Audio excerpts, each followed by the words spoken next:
Buenos días, ¿qué tal? Bienvenidos ya a nuestro último programa de la semana. Se acaba la semana, ¿no? Aquí en Junta Médica y como siempre, ya lo saben porque se lo repetimos siempre todos los viernes, hablamos de la salud mental. Hoy tenemos un tema muy interesante, vamos a hablar de la hipocondría. Ustedes saben qué es, ¿no? Cuando una persona se obsesiona demasiado con su salud, pero siempre con pensamientos negativos, pensando de que va a tener alguna enfermedad y eso lo angustia, incluso lo puede llevar hasta la depresión. Empezamos.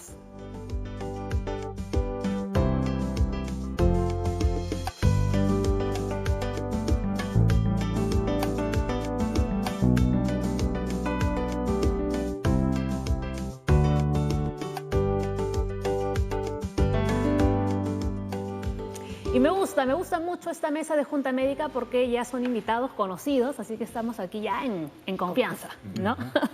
El doctor Abel Sagástegui del Instituto Nacional de Salud Mental, Honorio Delgado Hideyo Noguchi, también está María Luisa Rosasa, médica general, y Daniel Dreyfus, psicólogo clínico del Centro de Psicoterapia Psicoanalítica de Lima. Un trastorno que vamos a ver el día de hoy, frecuente, ¿no? A diferencia de otros que de repente no eran muy conocidos, este sí. Tiene más ranking, si quieres ponerlo así. Además es muy tratado a veces en los medios, en las películas, ¿no? Se ve mucho, ¿verdad? Sí. ¿No? Y atención porque tenemos un caso nota, ¿no? Es justo un actor que tiene hipocondría y él lo reconoce, pero lo van a ver de qué forma él más o menos ha encontrado una especie de terapia. A ver ustedes que son los expertos, ¿no? en el tema, ¿qué opinan? Bien. Vamos a ir con los datos y empezamos a comentar el tema. La hipocondría es la preocupación obsesiva por la salud. Ser hipocondríaco es manifestar angustia extrema, miedo o incluso la falsa convicción de padecer una enfermedad. El resultado de esta preocupación excesiva es que la persona hipocondríaca suele acabar teniendo problemas de ansiedad y o depresión. En el tratamiento se emplea la psicoterapia con técnicas por lo general de tipo cognitivo-conductual y en algunas ocasiones se usan ansiolíticos y antidepresivos, si es que así lo ordena el psiquiatra. No, ahora, ¿este trastorno es verdad que se puede formar en la propia familia y que varios miembros de la familia pueden tenerlo? Lo que pasa es que está relacionado con niveles altos de ansiedad y sí pueden haber familias ansiógenas, ¿no? Y también que sean un tema repetitivo, el tema de la salud. Y entonces son personas que están interpretando con si me salió una peca, si me salió un grano, si me salió una mancha, si hoy día estoy afónica, y lo sobredimensionan el síntoma, ¿no? Claro, y la idea es que cuando tienen estos síntomas que pueden no ser importantes, y ya consideran que esto podría ser una enfermedad, ¿no? Que estaría reflejando que tienen una enfermedad, porque no es solo el síntoma, sino que ellos ya piensan que tienen una enfermedad y generalmente es una enfermedad que podría tener consecuencias severas en la persona. Y entonces eso les causa mucha angustia, ¿no? Mucha ansiedad. Claro, porque van viendo los síntomas que tienen ¿no? Y entran a internet. Ponen los síntomas y salen todos los síndromes de enfermedades y habidas y por haber. Y ya comienzan a leer y comienzan a decir, yo tengo esto, yo tengo lo otro. Se psicosean. Sí, actualmente con el uso de las redes sociales la cosa es mucho más aguda. Ahora, antiguamente, antes de esto, por lo que escuchaban, ¿no? De repente escuchan, no sé, un nombre raro, ¿qué quieres que te diga? Hidrofobia, ¿no? Que producto de la mordida de un perro con rabia. Ah, es que yo tengo hidrofobia, ¿no? Entonces, actualmente no rápidamente investigan y entran en una angustia muy grande, convencidos de un diagnóstico que ellos se autoformulan. Ellos se autodiagnostican. Sí, Así claro. es, ¿no? A mí me han traído hojas impresas. Mira, esto es lo que yo tengo. Claro. Que ellos mismos saben. Ellos mismos. Claro, Y a veces lo hacen simplemente porque escuchan a otras personas. Claro. Escuchan a otras personas. ¿Y cómo es la relación de estas personas con los médicos a los que acuden constantemente, ¿no? Por sus supuestos síntomas o los malestares que ellos dicen tener? Es a veces complicado porque van a un mismo médico, el médico les hace, bueno, hay que hacerles todas las pruebas, los hipocondríacos se pueden enfermar, ¿no? O sea, sí pueden tener una enfermedad de verdad. Pero el tema de su ansiedad hace que vayan a médicos y terminan a veces cansando a los doctores, ¿no? Entonces hacen un peregrinaje por todos los gastroenterólogos de Lima, todos los cardiólogos de Lima. En este caso es mejor que el hipocondríaco aprenda de que puede ir una vez, puede ir 2 veces y suficiente, ¿no? Si los dos le dicen que no tiene nada, es que no tiene nada. Acá no hay que seguir pidiendo opiniones como en otros casos, porque comienzan a alimentar sus miedos. Entonces, es complicado. A mí, yo les comentaba, ¿no? Como yo trabajo en el área de la psicoterapia, ¿no? Yo recibo con frecuencia pacientes derivados de gastroenterólogos, derivados del cardiólogo, o que vienen y me dicen, me han deportado, mi doctor dice que yo no tengo nada y que hable contigo porque es mi cabeza. Entonces, no es que no tengan nada, tienen un nivel alto de ansiedad que les hace malinterpretar las señales que les da el cuerpo. Claro, ¿no? Y encima todavía un gasto en salud tremendo. Ah, no, están claro.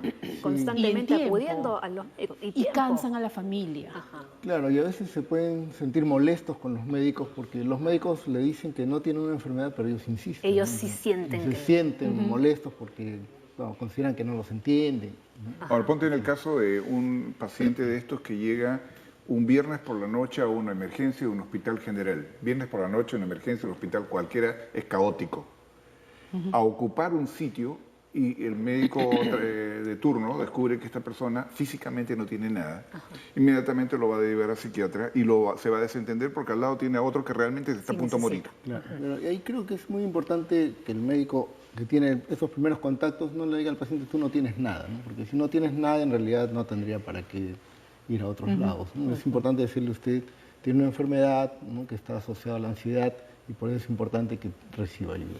Claro, ¿no? Claro, la atención que debe recibir. Porque después de todo, en realidad esta persona ha encontrado esta única forma de expresar un malestar, porque no es consciente de cuál es el origen real de su malestar, que es básicamente una angustia, algo que es a nivel mental, y lo lo expresa a través de fantasías corporales. Ahora, el problema es que son pacientes complicados, porque estas fantasías pueden llegar a tener niveles delusionales, o sea, casi cercanos a una cuestión un poco psicótica. Delirante. O sea, ellos Claro. incluso ellos se sienten enfermos en algunos casos. Pero por supuesto que se sienten enfermos, lo que sienten es, desde el punto de vista del paciente, es real, Así es. ¿no? Eso es muy importante. O sea, se sienten y hacen ver a sus familias también de que están enfermos. Claro, se toman la presión varias veces al día, se toman la O temperatura. sea, ellos realmente están convencidos de que pues, están enfermos. Es muy importante. A ver, vamos con esta info. Dice, el pensamiento de una persona con hipocondría está constantemente ocupado en temas de salud, pero con preocupaciones y pensamientos futuros muy negativos. Que se va a morir, etcétera, claro. Así es, ¿no? Estos pacientes acuden al médico en busca de respuestas y aunque en un primer momento pueden sentir alivio, al salir de la consulta, los pensamientos nuevamente inundan su mente, ¿no? O sea, en un primer momento, digamos, pueden acudir al médico, se quedan tranquilos, pero al ratito otra vez. Es que es más fuerte que ellos. No lo hacen a Pero no lo propósito, no, pueden es el dominar. simulador que tiene una ganancia secundaria a través de sus síntomas, ¿no? En verdad sí se sienten enfermos y sufren mucho. Sufren y hacen sufrir, ¿no? Por eso es importante que tengan un apoyo que les, primero, hacer la parte médica y hacer todo el descarte que corresponde, y también tener un soporte, ¿no? Porque si son niveles de ansiedad muy altos, no le va a permitir funcionar. Claro. Ahora, es cierto que el poder de la mente es tan fuerte que incluso los síntomas pueden hacerse visibles. Claro. Sí, Claro, bueno, la ansiedad genera la ansiedad- taquicardia, sudoración. La ansiedad da una serie de síntomas, ¿no? Diversos, dolores, taquicardia, sudoración, molestias gástricas, Sí, molestias provoca vómitos. urinarias. ¿No? Y eso lo van añadiendo a Ya su ves, lista. Claro. Ajá. ¿No? Tenía razón. Tenía razón. Incluso temas dérmicos, ¿no? O sea, Claro. Claro, puede salir claro, hasta acné. sarpullidos, Ajá. etcétera, ¿no? O sea, Claro, incluso porque también está asociado a alteraciones del ánimo. Entonces, puede haber depresión incluso. Cuando hay depresión puede haber incluso caída de cabello, sequedad de pelo, las defensas del organismo bajan. Es más fácil que uno se enferme de otras enfermedades. Claro, ¿no? Y que pueda contraernos una serie de infecciones. Así Así es. es. Pero toda consecuencia del trastorno en realidad. Ajá. ¿No? Ahora, el hipocondríaco, digamos, es consciente de que lo es, reconoce que realmente tiene un problema. el problema es ese, que tiene un problema, sí, pero siempre lo lleva al cuerpo a un nivel muy concreto, un nivel muy concreto. Le cuesta mucho trabajo, toma mucho tiempo que reconozca que el origen de esto es una angustia y que tiene que ver con varias otras cosas muy primitivas de sentirse solo, de sentirse maltratado, de sentirse no entendido, no atendido, etcétera, etcétera, que a veces incluso hace pensar en un bebé. el punto es que se trata de una persona grande, de una persona adulta que hace muchos años descubrió que llama la atención a través de enfermedades. El tema es que si tú le dices lo que tú estás haciendo es tratar de llamar la atención, lo estás insultando. Claro. Porque no es lo que está haciendo Lo que pasa es que no es conscientemente. consciente, No es consciente. no es una acción consciente. Y hay algunos que... O sea, no lo hace con la intención de manipular. Ese es otro grupo de pacientes. directamente, ok. no. Entonces, estos pacientes, hay un grupo de pacientes que probablemente más fácilmente van a aceptar que probablemente no están enfermos, pero hay un grupo de ellos que tiene, ya como decía Daniel, un pensamiento que es casi delusional, ¿no? Están casi 100% convencidos y ellos son muy difíciles de aceptar. Son niveles de funcionamiento, ¿no? Algunos sí llegan, sí, yo me sobre preocupo por mi salud, pero lo que pasa es que mi mamá tuvo cáncer y mi abuelita y mi tía. y mis Hay amigos, argumentos, claro. ¿no? Y mira, a mí también me han hecho, o sea, sí pues, ¿no? O sea, y en estos tiempos de que la información está a la mano de cualquiera, ¿no? Entonces dicen, pero si mi tía abuela tuvo esto, entonces yo también puedo tener, y es como que, bueno, sí, pues, ¿no? O sea, la respuesta es Claro. sí, puede Entonces, ser, no necesariamente. Podría ser una de las causas, por ejemplo, que en ocasiones ese trastorno aparece después de que la propia persona o alguien de su entorno hayan sufrido una enfermedad larga, dolorosa o que haya concluido con la muerte del enfermo. Puede ser. Podría ser sí. una Puede de ser. las causas. Por Un supuesto. detonante. Podría ser un factor. Fíjate, pongámoslo en esta perspectiva, las madres sobreprotectoras.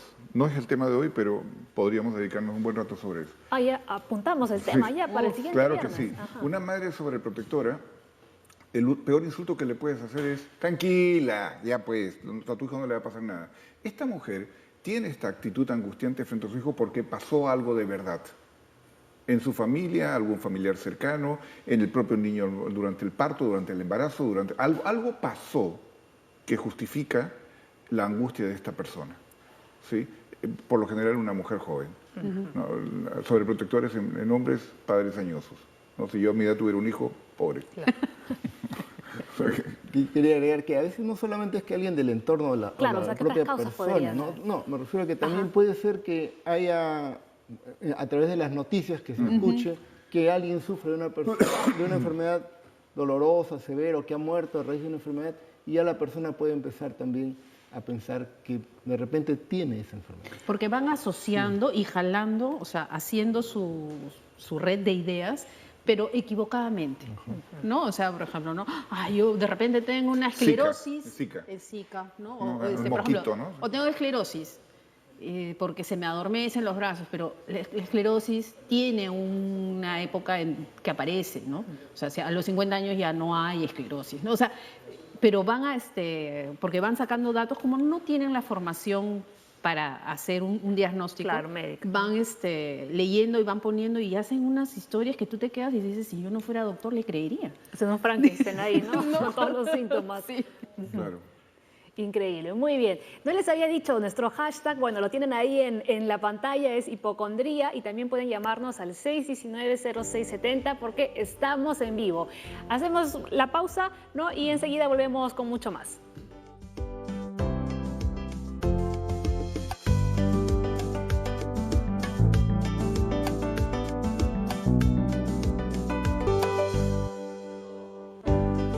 Bien, Aura consiguió hablar con el actor Gabriel Calvo, quien le confesó, ¿no?, que él está diagnosticado con hipocondría. Vamos a ver cómo lleva él ese trastorno.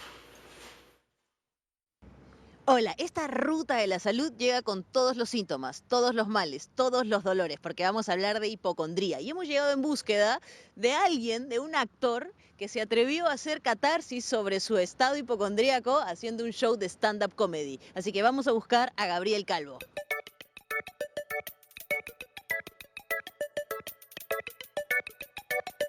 Bien, y para enfrentarnos a la hipocondría estamos aquí con Gabriel Calvo, que nos va a contar un poco cómo la vive, cómo sufre este tema, cómo empezó. Hola Aura, ¿cómo estás? Gracias por venir a visitarme.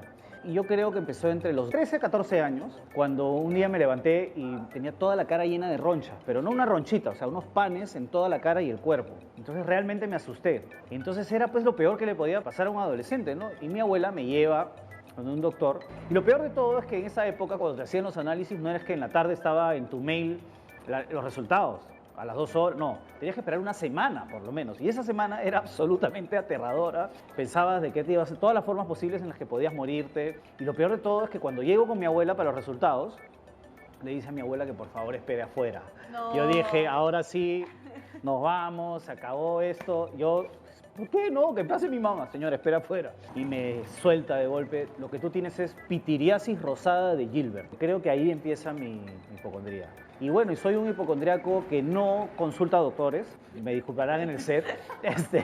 Pero prefiero no porque, no sé, a veces son un poco bruscos para decir las cosas y bueno, yo soy más sensible de repente, pero otra cosa que no hago y lo que nadie debe hacer si es hipocondriaco es entrar a Google. Porque si pones cualquier síntoma, lo primero que te va a salir es lo peor. Y lo empiezas a sentir ya en tu cuerpo. Por supuesto, yo estoy prohibido de ver Discovery Health. He visto el programa de ustedes. Claro. Un ratito No nomás. te puedes perder Junta Médica. Lo voy, sí, lo he visto de pasada a veces y he aguantado lo máximo que he podido, pero es que cuando hablan de algún tipo de enfermedad y yo siento que tengo uno de esos síntomas, me estreso mucho y me pongo muy nervioso. A mí, por ejemplo, siento algo en el pecho, ay, tengo que respirar completo, me golpeo el pecho, como dice un amigo que siempre me ve y ya me conoce, me dice que estás arrancando el carro en segunda, para que no sé, o toso fuerte para prevenir que me vaya a dar un infarto de repente. Tú siendo actor te expones constantemente a estar a la vista de todo el público, a tener constantemente ataques de pánico. ¿Cómo lidias con eso? Para mí me pone mucho más nervioso la liga que me ponen para sacarme sangre que pararme frente a 10.000 personas. Y para mí haber hecho un stand-up comedy sobre hipocondría fue absolutamente liberador. Definitivamente este show que tú armaste junto a... Melissa Sosa, que fue mi compañera, que ella es terrible, es peor que yo. Es una especie de terapia, de catarsis quizá para afrontar el tema psicológico. Absolutamente, y además algo pasa con los hipocondríacos que nos reconocemos de lejos. ¿Ah? Cuando presentábamos el show y hablaba de ciertos temas que pensé que de repente no iban a funcionar como gag para que la gente se ría, un montón de gente se reía y si se reían era porque les había pasado algo similar. Y yo los leía, los veía y me miraban y me decían así, sí, ¿no? Sí, también me pasa. En mi caso lo llevé al lado del humor como para catarsis, para liberarme y me ayudó muchísimo. ¿Toda esta situación ha afectado de alguna manera tu vida laboral, tu vida sentimental? Tú estás casado, tienes hijos. ¿Qué método tienen? Sí, bueno, mis hijos ni mi esposa no me hacen caso. Ese es el método más eficaz. Porque si te hacen caso, creo que te asustas más. Si hay muchos hipocondríacos que te están observando, ¿qué les dirías? ¿Algún consejo, Gabriel? Hipocondríacos del mundo, salgan del closet. Nadie los va a juzgar. Vivimos en un mundo inclusivo. No tengan miedo, salgan, cuenten sus problemas. Es mejor porque vivirlos solo en tu mundo y sin contarle a nadie es mucho peor. Gabriel, muchísimas gracias. Paola, regresamos contigo al estudio y ya saben, hay que hacer catarsis un poco con la hipocondría y esta es la mejor manera. Gabriel, muchas gracias. Gracias, chao. Muy bien, Laura, muchísimas gracias a ti por haber conversado con Gabriel Calvo y que nos ha explicado un poco más, ¿no?, en qué consiste la hipocondría. La verdad que la forma en la que él se lo está, digamos, tratando, ¿no?, con esa terapia del stand-up comedy, nos ha hecho reír incluso aquí, ¿no?, mientras te explicaba un poco, ¿no?, cómo se sentía él.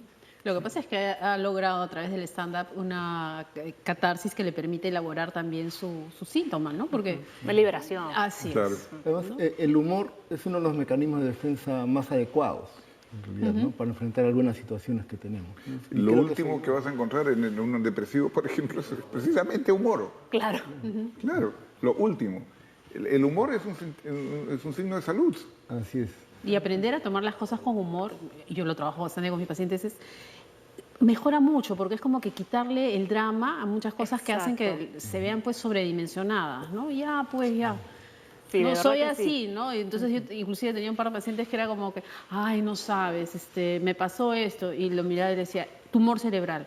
Y se mataban de la risa y decían, sí, ay, ya. No, pues es un grano, ¿no? O sea, era como nuestra clave, nuestro chiste de... no es tumor cerebral, ¿no? Claro, Entonces no pero pasa nada. También me pareció algo interesante que él decía que qué es lo que pensaba su familia o sus hijos y decía, no me hacen caso, ¿no? Ya como que ya no me hacen caso. Pero en el caso, por ejemplo, de que una persona realmente tenga algo serio, ya la familia que ya no cree. Sí, pues es difícil determinar en qué momento la persona, de tanto que lleva el cántaro al río, lo termina por romper, llega a saberse que tiene una enfermedad y es que es bien difícil cuando realmente está enfermo y es que llega en algún momento, obviamente como cualquier otro ser humano, enfermarse de cosas, por supuesto. Claro.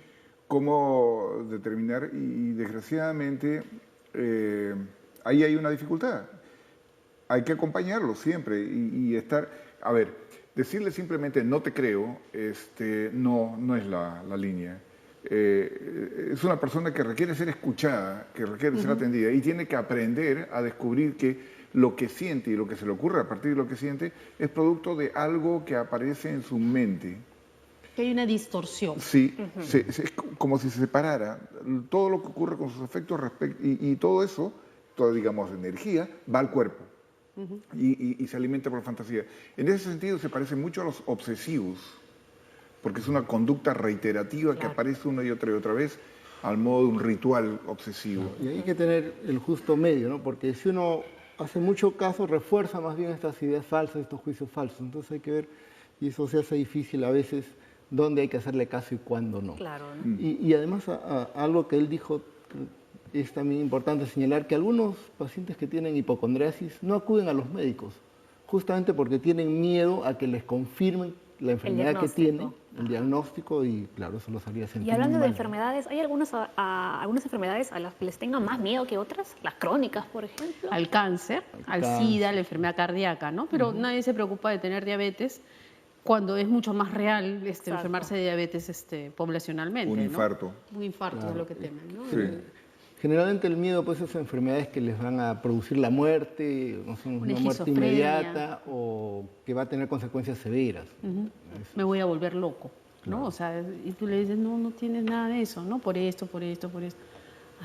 ¿No? Y se quedan tranquilos, pero otra vez vuelven al ataque, entran a internet, yo he visto un video, ¿no?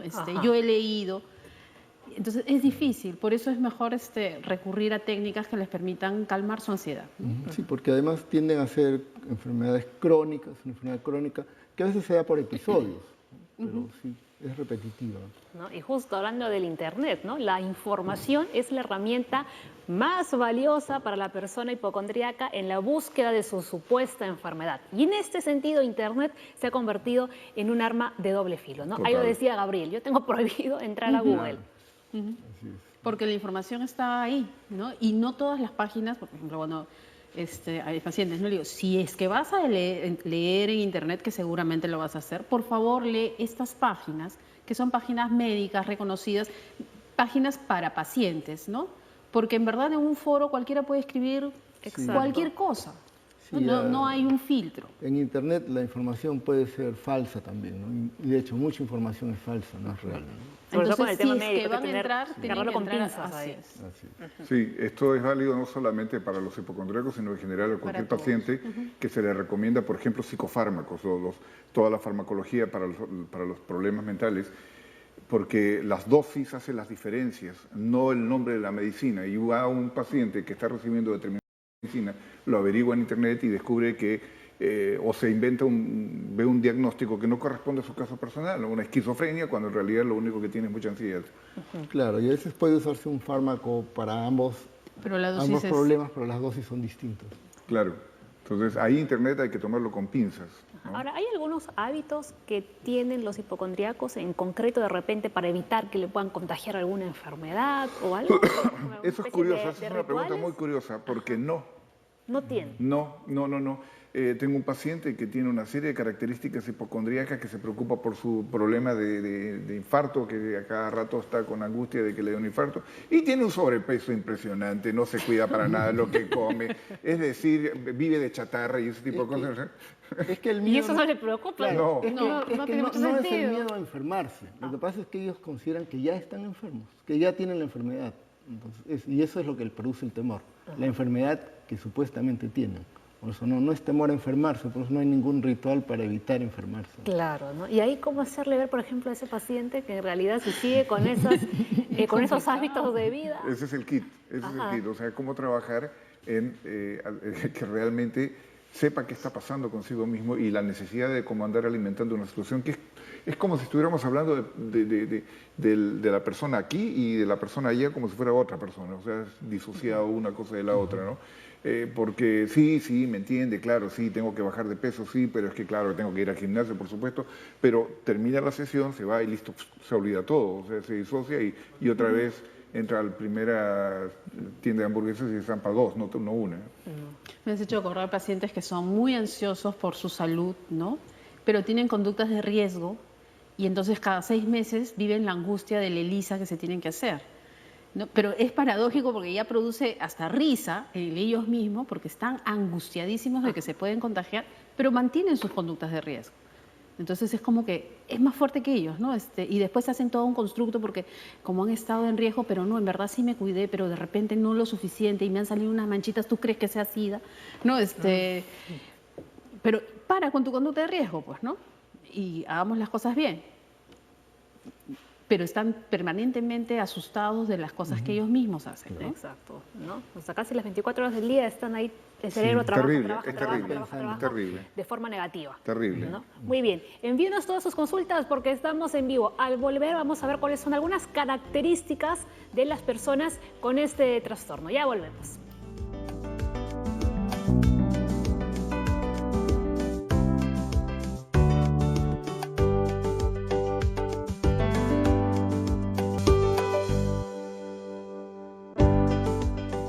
Bien, ya estamos recibiendo consultas, pero antes vamos a ver algunas características. Digo algunas porque no es que siempre se van a presentar, ¿no? En alguien con hipocondría, ¿no?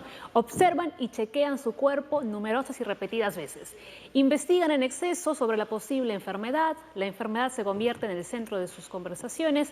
Pueden llegar a creerse y adquirir el rol de enfermos. Tal cual. Tal cual. Yo he tenido algún paciente que tenía mucho miedo del cáncer de piel, ¿no?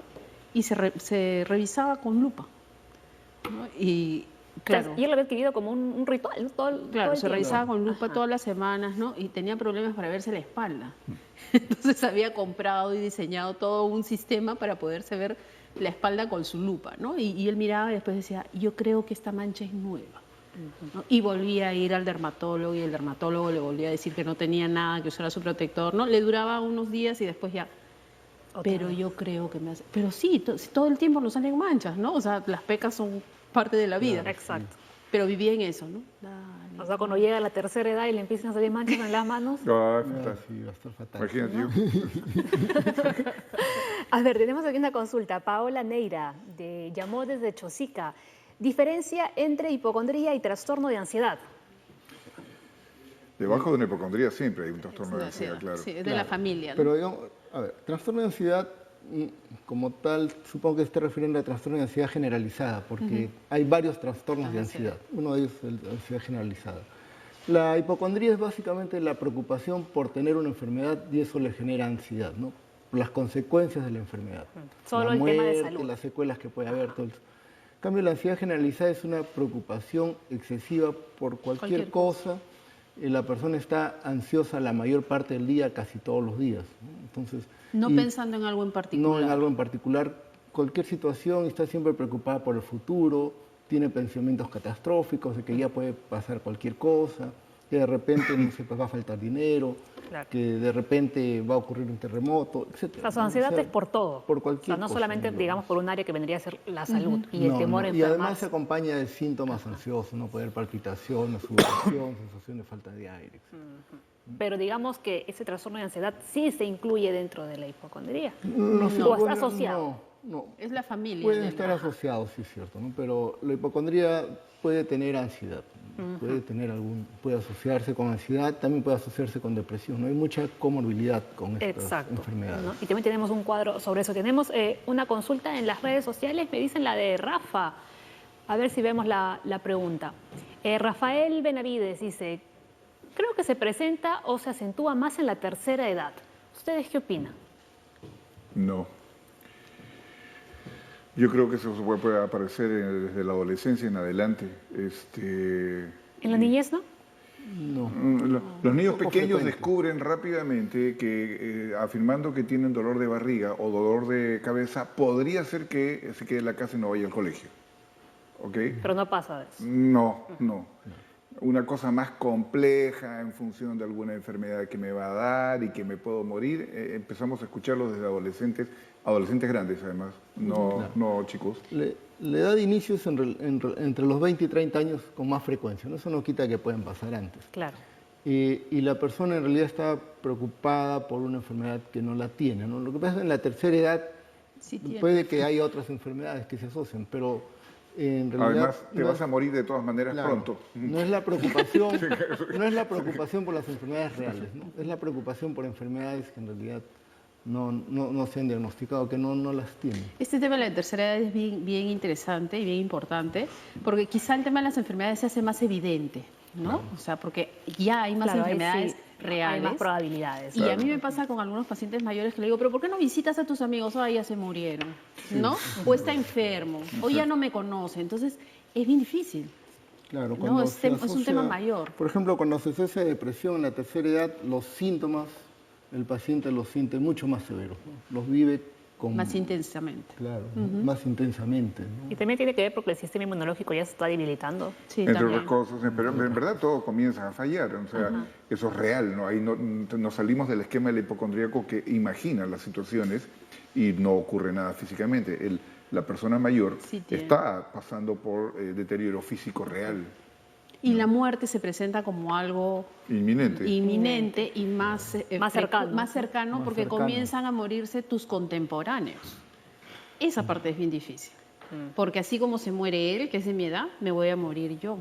Claro. Y ya comienza la angustia, ¿no? Entonces comienzan a chequearse un poco más o dejan de tomar sus medicamentos porque total me voy a morir, ¿no? Entonces ahí la familia juega un rol bien importante, ¿no? Claro, o dejan de ir al médico para que no le detecten la enfermedad pues, que pueda tener, ¿no? Amén de que hay una serie de cosas que hacía y que ya no puede hacer, por ejemplo, manejar, por ejemplo, o sea, empieza a transformarse en una persona cada vez más dependiente y para muchos adultos mayores esto es extremadamente duro, ¿no? Personas que eran muy independientes y que empiezan a ser cuidados por sus hijos, quienes además controlan qué comes, que si tomaste tu remedio, que si te dormiste o no dormiste, y cosas, y que en algunos casos puede ser bien pesado.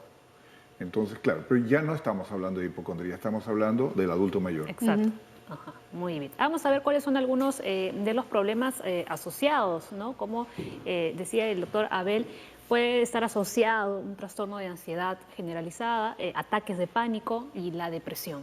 Sí, es muy frecuente, ¿no? Se describe hasta un 80% de posibilidades de que haya asociación con alguna de estas enfermedades. Y indudablemente cuando se tiene cualquiera de estas enfermedades, igual como en cualquier persona, los síntomas se viven de una forma más intensa, más severa. Por eso es importante que sean evaluados y si hubiera alguna de estas enfermedades, tienen que ser tratadas, ¿no?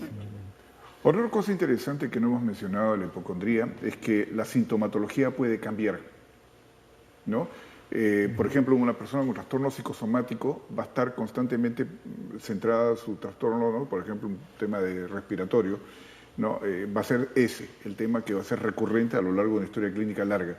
El hipocondríaco de repente aparece con determinado tipo de síntomas y tiempo después aparece otro tipo de síntomas y va cambiando. No es estable esto. Y la familia le pregunta, ¿y hoy día qué te duele? ¿No? Por ejemplo. ¿no? Lo cual les produce pues, mucho malestar, ¿no? Ajá. Ahora, ¿es posible que puedan tender al aislamiento estas personas o siguen en un círculo social normal? Dependerá de su personalidad, depende ¿no? de que caso por caso hay que verlo, ¿no? Sí, se siguen desempeñando, digamos, dentro de sus círculos, su molestia, pero su tema va a ser tema siempre... básicamente es la el que te apaga el la ventilador. preocupación por la enfermedad, ¿no? Por ejemplo, dice, sí, como dice, no, hay que cerrar la ventana porque todo el mundo se zancocha, me da neumonía, etcétera, ¿no? Entonces ya trasciende a la misma persona, ¿no? Salvo que se asocie, por ejemplo, si se asocia a depresión, probablemente la persona tiende a aislarse, ¿no? Claro, ¿no? Ahora, si por ejemplo ya atraviesa por un cuadro de depresión muy fuerte, ¿podrían llegar al suicidio? Por la depresión. Por la depresión, no por la hipocondría. Claro, eso no, por la depresión. Como todos pacientes con depresión, uno de los riesgos es el suicidio. Y recuerden que el 70% de los suicidios está asociado a depresión. Claro, ¿no? Ahora, como comentamos con María Elisa, hay diversos grados, ¿no? De hipocondría.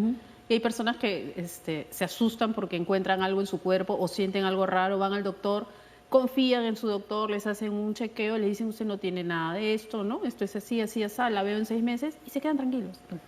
Pero hay personas que no, ¿no? Que siguen buscando y siguen buscando y siguen buscando. ¿Y uno puede pasar de un paseando. grado a otro? O sea, podemos empezar así que al principio me angustio, pero voy al médico, me tranquilizo y luego con el paso del tiempo y ya ni siquiera la visita al médico me resulta tranquilizante. O sea, Sí, puede Puede ser, avanzar. puede Claro. ser, claro. Y puede estar relacionado también a problemas psicológicos del momento, ¿no? Por ejemplo, conflictos, yo soy hipocondríaca y de repente tengo un conflicto familiar y de repente tengo un conflicto en el trabajo. Todas estas cosas del entorno van a influir en cómo yo percibo mi cuerpo, Agudiza. lo ¿no? agudiza, entonces va a ser peor. Indudablemente, cuando hay estresores de cualquier tipo, hace que los síntomas sean más intensos. Entonces, Ahora, creo que en lo que estamos hablando convendría que se sepa que en realidad, y esto lo hemos estado mirando todas semanas tras semanas en este tema, ¿qué nos diferencia a una persona con un desequilibrio mental? ¿Qué diferencia una persona con desequilibrio mental de una persona que tiene un equilibrio mental? Un tema de grados. Todos tenemos un poco de todo. Correcto. ¿No? O sea, todos de repente, sí, me salió una cosa aquí, empiezo a imaginarme cuestiones, Sí, voy al médico, me tranquilizo, ok. Como que de repente todos salimos de la casa y dice, ¿habré cerrado bien la puerta? Que se diferencia de un obsesivo que regresa 30 veces a verificar si la puerta está cerrada. O voy caminando por una calle y me empiezo a preocupar de que no me vaya a pasar nada, que es diferente a un paranoide que está seguro de que le va a pasar a alguien y que ya detectó quién. Así es. ¿No es cierto? Todos tenemos un poco de todo. O sea, la diferencia entre una persona equilibrio. saludable y la persona que está con un desequilibrio es un tema de grados. No es que el loco tiene algo que yo no tengo, no. Todos tenemos un poquito de todo, pero bajo ciertas condiciones algo se magnifica.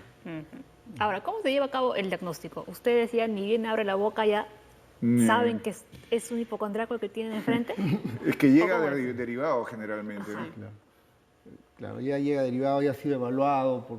Ya le han chequeado esto. El médico le ha chequeado varias veces. A veces viene por más de uno y él sigue pensando que está enfermo. O sea, eso le da una señal de que Claro, es este una va a ser el señal que hay que diagnóstico. evaluar, hay que preguntar, pero es ya una sospecha importante de que es hipocondriaco. Además viene muy ofendido, ¿ah? Porque o sea, realmente se siente maltratado. pobres. Porque y es que yo siento esto y aquí y nadie me hace caso, yo me voy a morir y nadie me hace caso. Y para colmo me mandan donde usted y como si estuviera loco. Claro. ¿No? O sea, ¿Y usted qué hace? ¿En su cara pelada se lo dice, no, señor, usted tiene hipocondría? No, ¿O cómo lo manejan? no, O sea, no, ¿cómo? Yo siempre les digo, no es que no tengas nada, tienes algo que no se ve en los análisis ni en la radiografía. Y entonces es como que... Claro. ¿no? Y Ya, por ahí comenzamos más ahí, o claro, menos. por ese lado y se forma pues el vínculo y ya le puedes ir diciendo, porque lo más importante es aliviar al paciente más que darle un diagnóstico, ¿no? Entonces si te dicen, soy hipocondríaco, no, bueno, la verdad que sí un poquito, ¿no?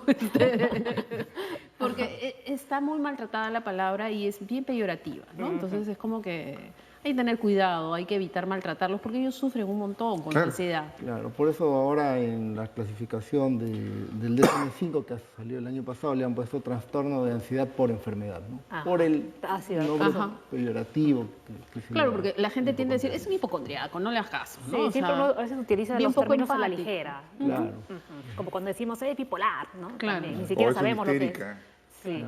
es un insulto, ¿no? Pero recordemos que en general todos estos sí son enfermedades reales.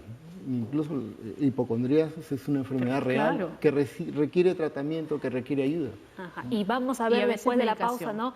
Desde el punto de vista farmacológico, qué es lo que se puede hacer, ¿no? Con Abel, y desde el punto de vista más terapéutico. terapéutico, ¿no? A ver, ¿qué tipo de tratamiento suelen brindar ustedes? ¿No? Ya regresamos.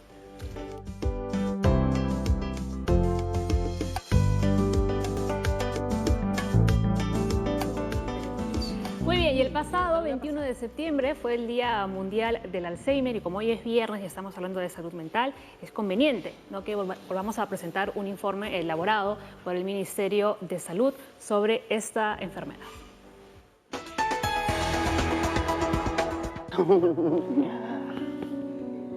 ¿Quién soy yo? Angélica trata con cariño a su esposo Luis.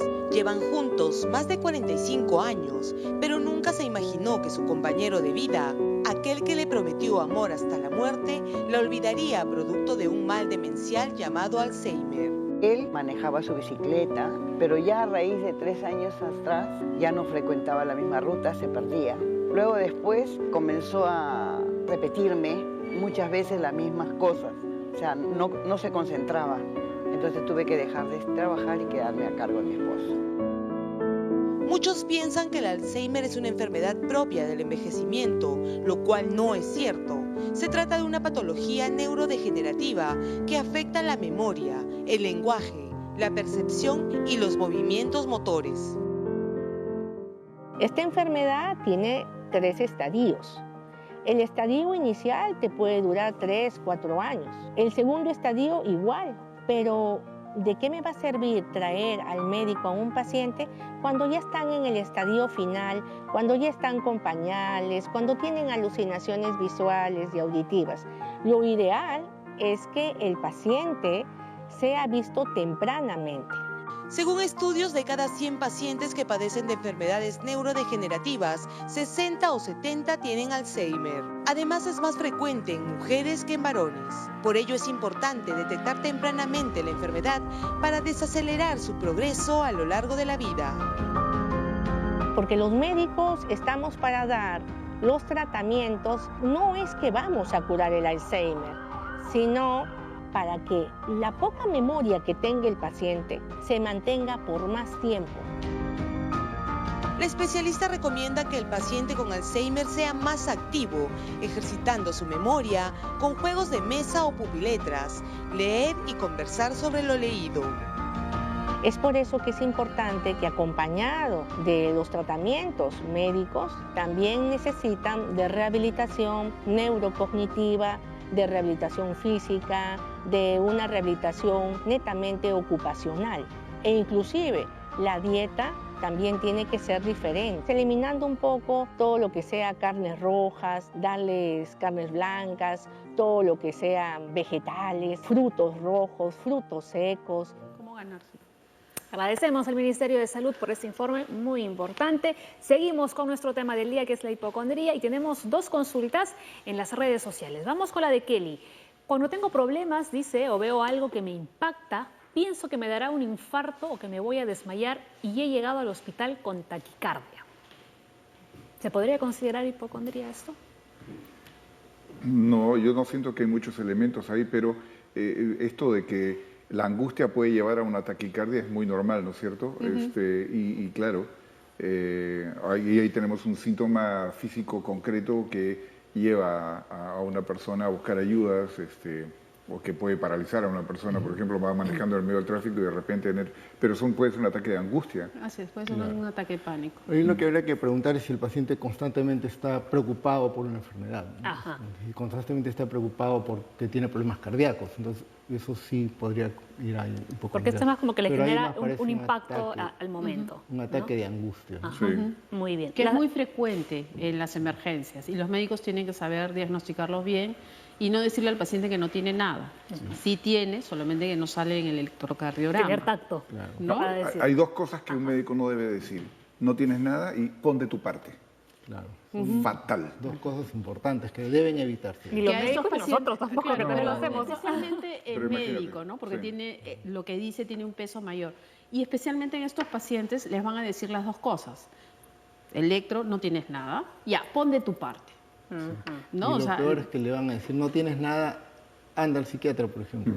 como ¿Para qué ya voy a vaya ir? al psiquiatra. No tengo nada. Entonces, ¿en qué quedamos, no? Claro. ¿Tengo algo o no tengo nada? Claro, ya lo saben, doctores. No se puede decir, no tienes nada y pon de tu parte. Por favor, que quede claro, ¿no? A ver, Carla Sarmiento, esta pregunta es interesante. Mi esposo es hipocondríaco y está llevando eso a mi hija de 5 años. Claro. ¿Qué puedo hacer para sobrellevar esta situación? Bien difícil. Aquí yo sugeriría una aproximación de familiar, porque efectivamente una niñita de 5 años está absolutamente pendiente, cual esponjita, de su entorno. Lo que este papá está logrando es que la niñita esté absorbiendo la angustia del papá, más allá de los contenidos de qué forma se expresa esta angustia. Hay que ayudarlos a discriminarse y a blindar un poco a la niña, ¿sí? Porque, claro, eso que se está describiendo ahí es muy frecuente. Y si no se hace esto, ¿cuáles serían las consecuencias, los Bueno, resultados? una niña que va a andar enfermándose de todo y con una serie de angustias, o incluso puede presentar otro tipo de problemas, como por ejemplo dificultades de socialización, no querer salir de su casa, qué sé yo. Podría Más ser una niña adelante. con inseguridad, por ejemplo. ¿no? Más adelante un trastorno de alimentación, de repente, ¿no? Por estar Incluso bien podría. centrada en el cuerpo. Cuidado, que no es que va a pasar esto, ¿no? No. Podría ocurrir entre muchísimas opciones. De todas maneras, una niñita feliz, difícil. Claro, ¿no? Pero es importante, ¿no? Que vaya a una terapia familia que pueda orientarlos y él debería estar también asistiendo y buscar ayuda, ¿no? Claro que sí. Que Esto siga suele psicoterapia, que le ayudaría mucho. Claro, ¿no? ¿Se suele presentar más en mujeres o en hombres? la No, hipocondria? no hay se sabe. diferencia Ajá. entre hombres y mujeres. Ahí sí no hay que, a veces las mujeres no tenemos una mayor predisposición, en este caso, no. No como hipocondría. No. Como sobreprotección está. Bueno, es otro tema, ¿no? O como una preocupación que las mujeres tienen como de forma más natural por su propia salud física desde más niñas. Esto es otra cosa, pero la hipocondría como tal se distribuye democráticamente. Claro, ¿no? Y aquí luego había otra pregunta, que era la de Joana, y decía, ¿cómo sobrellevar a una persona hipocondríaca? Uy, con mucha paciencia y mucho cariño, ¿no? Hay que pensar que el síntoma significa algo, no quedarse solamente en la parte del síntoma, ¿no? Sino acompañarlo de repente a alguna cita, proveerle de algún interés también fuera de la enfermedad, ¿no? Porque repetir lo mismo y seguir hablando del mismo tema hace que se refuerce. Pero se ¿no? alimenta. Se alimenta la... Se necesita orientación, ¿no es cierto? Una buena orientación especializada que ayude a la persona y a sus familiares a entender a esto como una enfermedad, que es la expresión de una demanda afectiva. Necesito que me cuiden, necesito que me quieran, necesito que estén conmigo, necesito que me atiendan, necesito que me entiendan. Que es muy fácil de decirlo, pero vivir con una persona que está constantemente pendiente, que me muero, y que crea una serie de situaciones de estrés, producto de su propio estrés en todo su entorno, es muy difícil. ¿no? Y ahí es importante reafirmarle a la pareja que uno tiene, o si es un familiar, que en realidad pues ya ha sido visto y no tiene nada. Claro, ¿no? Es reafirmarle a su, bueno, no te preocupes, tú no tienes una enfermedad que te va a producir la muerte o te va a dar una consecuencia severa. ¿Y cómo lo podemos diferenciar de una manipulación? Eso sí es difícil, pero generalmente esto es una constante, es un patrón constante y el paciente sufre por esto, tiene mucha angustia por esto. Generalmente las manipulaciones son situaciones por momentos que buscan una ganancia secundaria, que generalmente es muy notoria la ganancia secundaria. Y el paciente no está pues sufriendo constantemente, como en el caso de los hipocondríacos, ¿no? La persona, que manipula. La manipulación es hacia alguien, para conseguir algo de alguien. El hipocondríaco está centrado en sí mismo. Si lo atiende o no lo atiende es parte del problema, ciertamente, pero él está convencido de que algo le pasa, ahora iba a ir a buscar los médicos y las ayuda por su cuenta, inclusive. El manipulador busca a alguien, busca controlar a alguien. Y se presenta la manipulación en situaciones más concretas, ¿no? O sea, justo tiene examen y no va a poder ir. Muy bien. O sea, situaciones bien particulares. En cambio, el hipocondríaco puede estar angustiado y después está normal, ¿no? El hipocondríaco puede estar angustiado inclusive cuando tiene planeado ir al cine, por ejemplo. Tiene un plan bonito, pero igual la angustia lo puede estar deteniendo en hacer cosas, ¿no? Ahora, yo he visto también pacientes que ya en su delirio de estar enfermos, por ejemplo, no tomes café, no hagas esto, cierra la ventana. O sea, ya afectan a toda la familia. Entonces sí se necesita una ayuda, un soporte emocional y una guía de qué cosas hay que hacer y qué cosas no. Muy bien. Y ahora, ¿cuáles serían los tratamientos? A ver, desde el punto de vista psiquiátrico. Bien, la hipocondriasis responde, siendo una enfermedad crónica, episódica, ¿no? Que puede mejorar y luego volver, responde a terapias. Puede ser que en los cuadros leves las terapias educativas pueden ser suficientes. En los más severos generalmente se utilizan ya otros tipos de terapias, ¿no? Cuando está asociado a un trastorno de ansiedad o depresión, requiere darse medicamentos. Solo ahí. Solo ahí, porque en el otro caso no hay respuesta.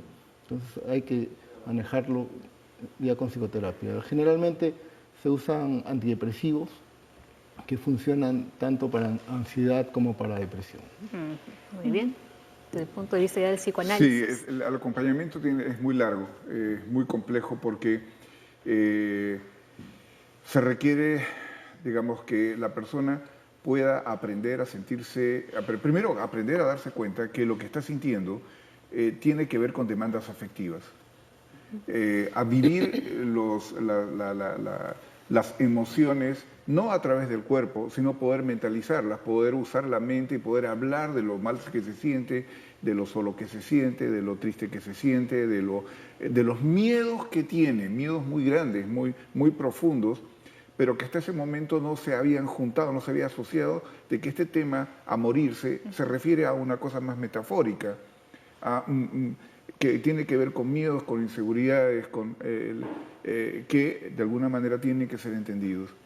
La hipocondría es muy complicada porque en realidad es un síndrome muy primitivo, es muy del principio, con este componente delusional de imaginarse cosas que son realmente sentidas como reales, que hace pues que sea difícil para la persona que está sufriendo y su entorno acceder a qué es lo que realmente está de fondo. En un buen vínculo terapéutico, o sea, ojo, primero que nada, una persona que para el paciente sea querible, es lo esencial. Alguien que pueda querer a su paciente es muy importante, que se pueda mostrarle y que el paciente sienta una genuina preocupación por parte de su terapeuta es esencial. No solamente la hipocondría, claro, en general, pero a partir de ahí empezar a trabajar a largo aliento con una persona que va a poder entonces poco a poco, tal vez, porque es crónico esto, ¿no? O sea, no controlar mejor, pasar por periodos o etapas de tranquilidad, sabiendo y aprendiendo a saber de que en determinado momento, frente a situaciones de estrés, va a surgir de nuevo todas estas cosas. Sí, ¿no? Y es bien importante esto que dice Daniel de querer y ser querido, ¿no? O sea, el terapeuta tiene que tener una mirada amorosa para con su paciente, si no, no funciona. Sí, también se han descrito técnicas cognitivo-conductuales, ¿no? Para el manejo de estos pacientes. Poco a poco, ¿no, doctores? Una vez más, mil gracias por haber estado en el programa. Nos queda chicote siempre, ¿no? Sí, claro. Hasta ahora. Sobre todo cuando hablamos de salud mental, ¿no? Pero los vamos a esperar. De verdad, ya hemos apuntado el tema, ¿no? De las madres sobreprotectoras. Muy bien, muchísimas gracias. Que tengan un feliz fin de semana. El lunes nos volvemos a reencontrar con más Junta Médica. Chao.